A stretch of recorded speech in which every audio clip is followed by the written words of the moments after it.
It's funny, because everybody's reading these poems, and I thought, oh, I'm going to read this poem, Sanctuary. And I went, wait a minute. I'm actually Muslim, so, but this is, this is kind of weird. But, no, I mean, it's weird that I chose this poem, Sanctuary. So, this was actually written at last year's Desert Writers Camp, because Noah Purifoy has this really interesting piece of art that's called Graveyard. And so, I wrote this while contemplating his piece of art, Graveyard. It's called Sanctuary. No way to get in. The chairs have lashed the gate. They bend and block the entrance. If I shift, they shift, determined.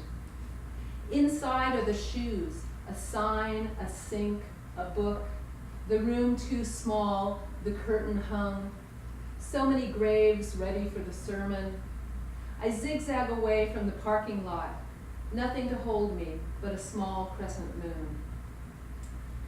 And then my last poem is from the Desert Writers Camp. The year before, we did cutout poems. Do you know about cutout poems? Yes. Erasure poems. We took Louisa Mathias, who's our wonderful workshop leader, bought all these really cheap old paperbacks from a thrift store, and they were old. The one I picked was an old Western, like really bad old paperback from the 70s.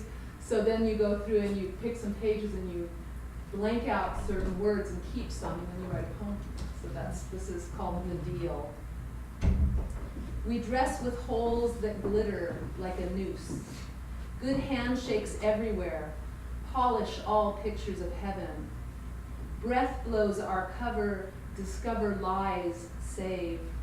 Pledge flesh. Pray for us.